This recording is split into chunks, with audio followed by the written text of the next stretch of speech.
Adina, as a neuroscientist and a philosopher, you obviously know the issues having to do with theism and atheism and the conflicts therein in human history that has revolved around all of this. But as we look from a modern perspective and ask ourselves, is there real meaning in some way that is not sort of self-imagined and self-constructive? What would your position be?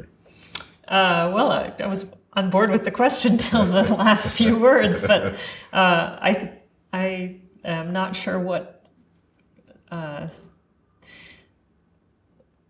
the point of saying in some way that's not self-constructed is. So, what is trying to give real? you a hard time. Yeah, what is real meaning? I think Right. real meaning. I think it's a mistake to look for real meaning to some external thing that's beyond our ken. I think real meaning is something that we have to make for ourselves. So I think it is self-constructed. I think that what you have to look to is, the nature of value, the quality of your life, how you affect other people's lives.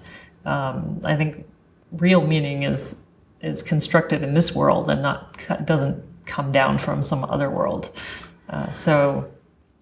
There are two ways to look at meaning in this world, even if you put aside supernatural or other kinds of worlds. And one way says we really are totally constructing it ourselves, and then you can ask, is that real or not? The other way that says that somehow in the physical world there are fundamental principles that are part of the world. There's an absolute morality, or there's value, or there are things that are built into the nature of reality. Not a supernatural sense, but just where we are. And those are two different kinds of positions.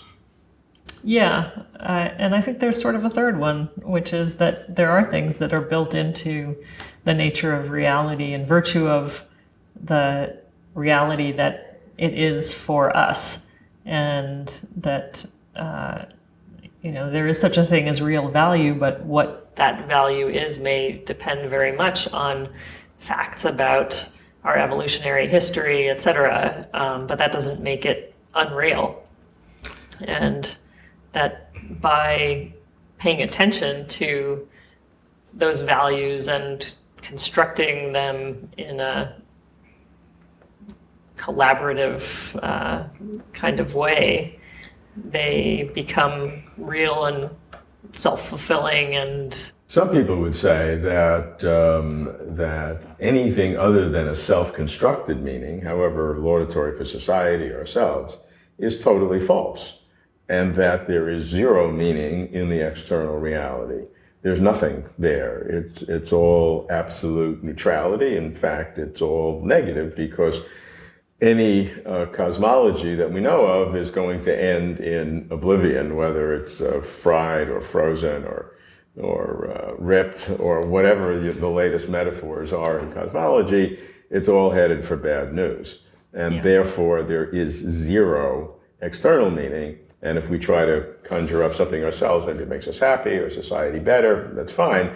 But don't fool yourself. There's nothing real in that.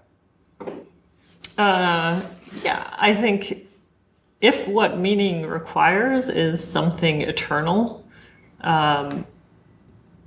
then perhaps there's no meaning, but I don't accept it doesn't have antecedent. Right, but it doesn't have to be. It doesn't have to be eternal. It can be something that what you do resonates with some true external reality. But the question is there anything external to which we're trying to resonate with? If not. I don't want to fool myself. Well, I do think there's an external reality, right? There's a physical world that we are a part of, and we do not design the rules of. And in virtue of that physical world, we are a certain kind of being. And in virtue of the kind of being we are, there are certain things that are valuable to us and other things that are not valuable or are harmful. And given those facts, I think it's very possible to construct for oneself meaning in the lifetime that we have that is every bit worthy of the name and every bit worthy of, inspiring us to do the things that traditionally God has inspired us to do. Is this a meaningful or important conversation, or is it just something that we're trying to substitute because we have moved beyond the religions of the past? I think it depends. If there's no meaning, then it can't be a meaningful conversation. But no, I mean, I think that